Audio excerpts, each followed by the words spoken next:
Cricket has become super monotonous. No, we're not talking about the actual game. We're talking about the ads that come in between. Most of these ads are about online gaming platforms with almost every Bollywood actor endorsing them. But how legal are these games in India? Well, even state departments are confused about their status. So it's time for regulation. Welcome back to Revolution Read On, a daily podcast where we break down one story from the world of business and finance. Click on the subscribe button to never miss an update from us. Here's your story for today. Gaming has come a long way since our Candy Crush obsession. Thanks to Jio, everyone now has access to the internet.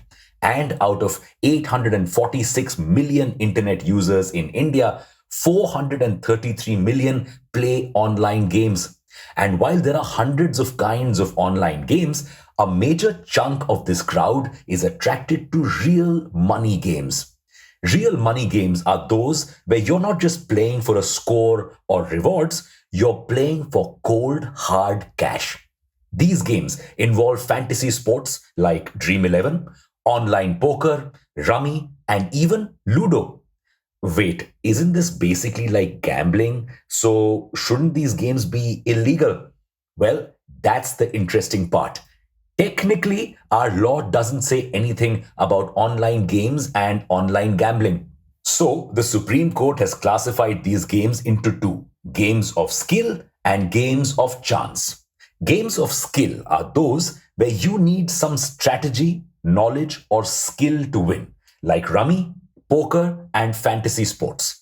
These games are fully legal and they attract only 18% GST. Games of chance are games where you win or lose based completely on luck. These games lie in a gray area and attract 28% GST. Now, the problem is a lot of these games of skill are also fueling gambling addiction in India. Psychologists have claimed a 15 to 20% increase in people seeking treatment for gambling addiction. And while many are seeking help, others are giving in to their addiction completely. For instance, a CA in Mumbai stole 15 crore rupees from his office to fuel his addiction. Sadly, he lost it all. Many others who've tried to get rich quick through online gaming have fallen into debt traps and committed suicide. Tamil Nadu alone has registered 17 such cases recently, which has prompted the state to ban online gaming. Meanwhile, many of these apps are doing whatever it takes to keep gamers hooked. They offer gamers free cash in their gaming wallets to get them started on their gaming journey and offer them easy wins in the beginning.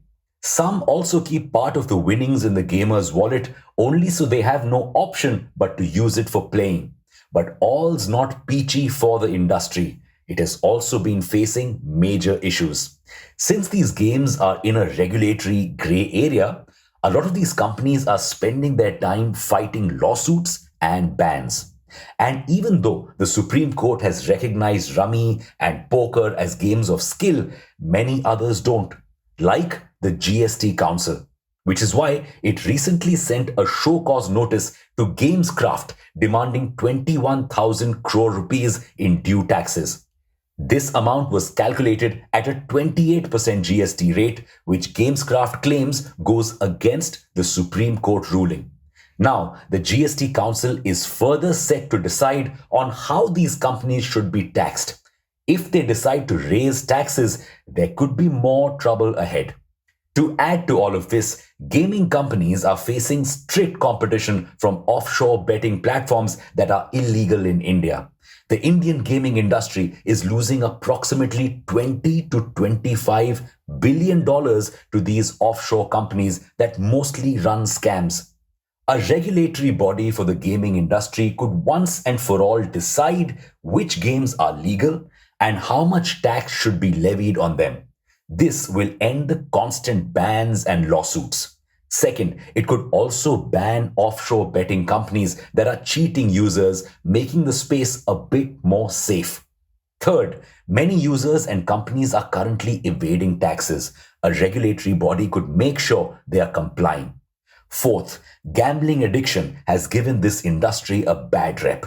The regulatory body could take steps to correct this by allowing gamblers to block themselves from apps, allowing companies to block people who are showing gambling tendencies, and mandating companies to add users after a proper KYC process to ensure minors don't get addicted to these games. In short, regulation will only help the industry prosper. In fact, with proper regulations in place, India could become an esports hub. Esports have become super popular across the world, with countries like Singapore and Saudi Arabia betting big on them. India could be next in line, but that depends on the kind of regulations we impose on this space. For now, it's a wrap on your story for today. Thank you for listening to this episode. We'll be back with more tomorrow.